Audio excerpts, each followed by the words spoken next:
Terima kasih Anda masih bersama kami. Pemirsa, Partai Golkar tetap solid mendukung Presiden Joko Widodo pada Pilpres 2019. Keputusan dukungan tersebut tidak berubah atau sesuai dengan keputusan Rapimnas DPP Partai Golkar tahun 2016 lalu.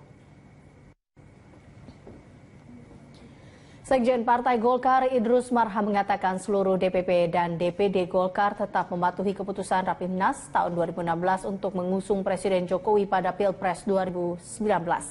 Sementara untuk calon wakil presiden, Golkar sepenuhnya menyerahkan keputusan kepada Presiden Joko Widodo. Idrus optimis siapapun yang jadi cawapres pilihan Jokowi tentu sudah dibahas dengan partai pengusungnya. Sementara cawapres, kalau capres sekali lagi, tadi sudah disampaikan oleh Pak Ansar dan juga Pak Ridwan, bahwa DPD 1 se-Indonesia mendukung keputusan rapat pleno DPP Partai Golkar pada tanggal 18. Salah satu keputusannya adalah melaksanakan secara konsisten keputusan Munaslup mendukung pemerintahan Jokowi JK dan juga secara konsisten melaksanakan keputusan Rapimnas, yaitu mendukung Jokowi sebagai capres Partai Golkar pada tahun 2019.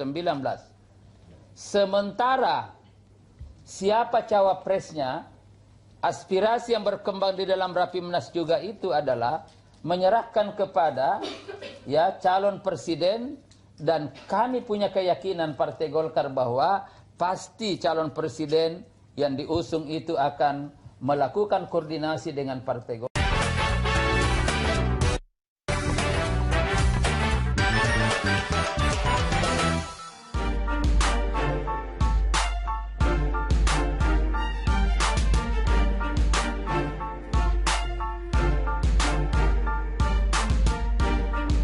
Masalah sampah itu terjadi di Indonesia karena kita mencampur sampah semuanya di satu, Mas. Padahal berdasarkan undang-undang persampahan dan juga berdasarkan peraturan pemerintah, masyarakat kita itu wajib untuk memilah sampah. Nah, sampah kalau udah dipilah, itu disebut sebagai material, bahan baku. Kita sortir, kemudian kita manfaatkan kembali sebagai material. Nah, jadi waste for change. Nah, sebenarnya apa Mas itu waste for change? Bisa dijelasin Mas? Waste for Change itu wirausaha sosial. Kami adalah perusahaan ya, PT, yang kami punya misi bagaimana menyelesaikan permasalahan sampah. Bukan sekedar memindahkan, Mas. Di Indonesia saat ini mayoritas yang terjadi kita hanya memindahkan masalah sampah dari sebuah titik ke titik yang lainnya. Sehingga masalahnya pindah dan numpuk di satu wilayah ya. Menggunung gitu ya. Yang ditawarkan oleh Waste for Change adalah upaya menyelesaikan permasalahan. Jadi intinya kami menawarkan jasa mulai dari konsultasi, training, sampai ke langsung mengelola sampah secara bertanggung jawab. Nah itu menarik tuh.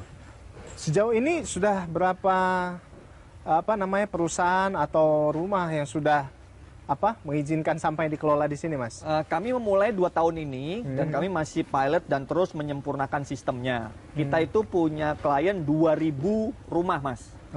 Sampahnya kita angkut 2.000 rumah dan kita punya klien komersial kira-kira 10 perusahaan yang sampahnya kita kelola secara bertanggung jawab. Nah, bertanggung jawab itu artinya mereka wajib untuk pilah sampah di sumber. Orang Indonesia, Mas, biasanya kalau kita minta pilah sampah, jawabannya ngapain, nanti diangkutnya dicampur lagi gitu. Nah, Waste for Change menjamin pengangkutannya itu tetap dalam kondisi terpilah, masuk ke rumah pemulihan material seperti ini untuk kita sortir lebih detail. Setelah disortir lebih detail, kita klasifikasi, baru kita bermitra dengan pihak-pihak yang bisa memanfaatkan. Memanfaatkan loh, Mas, bukan membuang. Nah, nanti yang tidak bisa dimanfaatkan sama sekali, kira-kira sisa 20-30%, baru kita kirim ke TPA, tempat pembuangan akhir. Nah, ini yang sebenarnya terjadi dalam prosesnya Waste for Change. Klien kita nanti mendapatkan laporan, sampahnya itu sudah kita kelola dengan cara apa. Jadi Mas bisa tidur tenang kalau misalkan kerjasama dengan Waste for Change, karena sampahnya kita jamin tidak dibuang sembarangan. Wah, benar.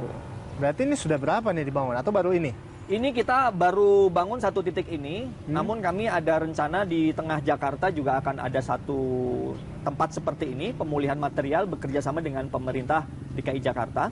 Dan kita juga kerjasama dengan teman-teman di Sidoarjo, juga sedang membangun satu fasilitas seperti ini juga.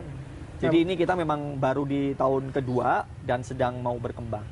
Nah, jadi bagaimana Anda melihat prospek bisnis pengolahan sampah ini di Indonesia? Sebenarnya Mas, sampah itu adalah tanggung jawab. Artinya pada saat kita bicara tentang tanggung jawab, ada dua hal yang muncul. Satu, pihak yang menghasilkan sampah itu wajib untuk membayar sejumlah besarnya sampah yang dia hasilkan untuk sampah ini dikelola. Jadi di situ sudah muncul potensi services atau jasa, ya. Yang kedua, pada saat sampah ini dikelola, itu muncul material, ya, sampah yang bisa dimanfaatkan tadi. Tapi ingat, kalau kita hanya melihat sampah itu sebagai barang yang bisa dimanfaatkan, tapi masih ada loh sampah-sampah yang tidak bisa diolah. Contohnya popok bayi, banyak Mas lain-lain. Nah ini kan masih masalah. Artinya yang bagian inilah yang harus ada biaya untuk mengatasinya dengan baik dan benar. Nah, mindset orang Indonesia ngerasa dia menilai sampah ini ada uangnya nih. Jadi dia nggak merasa perlu ngebayar jasa pengolahan sampah. Kan sampah gua ada uangnya, ya udah lu ambil aja gitu. Nah, itu nggak bisa Mas. Di berbagai wilayah dan di berbagai negara, itu pengolahan sampah itu siapa yang menghasilkan sampah, tetap dia harus bayar jasa pengolahan sampah. Kalau enggak, sampah kita nggak pernah beres Mas di Indonesia ini Mas. Nah ini yang harus kita ubah dan kita edukasi ke masyarakat.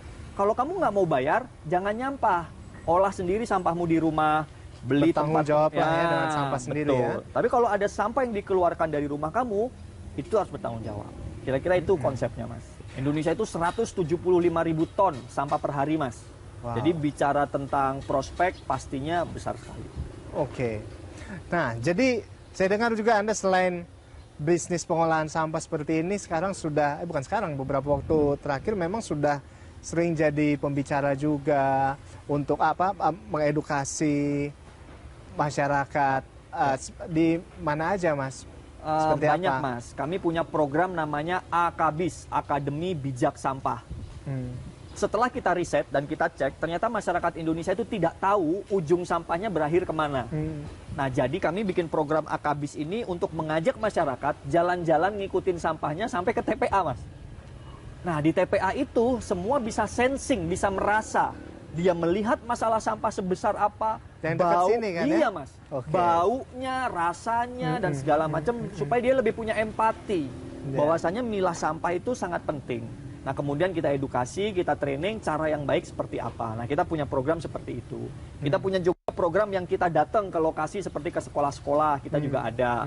Selain itu memang kita sekarang banyak membantu teman-teman dari pemerintah, organisasi untuk membuat sebuah perencanaan, master plan, kajian. Jadi kita jadi konsultan untuk membantu mereka melihat tantangan-tantangan pengolahan sampah di Indonesia. Wow. Gitu, Mas. Mantap. Nah, jadi Anda memanfaatkan 3R, 3R. Reuse, reduce, recycle. Yes. Oke, reuse, reduce, recycle. Bisa dijelasin, Mas? Nah, jadi konsep pengolahan sampah itu memang yang menjadi pondasinya ya 3R ini, Mas. Dimulai dari jangan menghasilkan sampah, reduce. Kalau terpaksa menghasilkan sampah, kita pakai ulang, ya. Kita pakai ulang dengan berbagai cara. Kalau sudah tidak bisa dipakai ulang, baru didaur ulang. Nah, ini sifatnya urutan.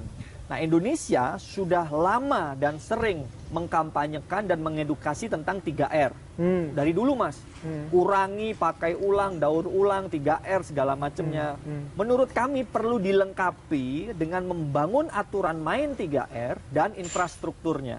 Bukti gampangnya itu, Mas, BPS punya data, masyarakat Indonesia itu mencampur sampahnya, itu 67% masyarakat Indonesia mencampur sampahnya.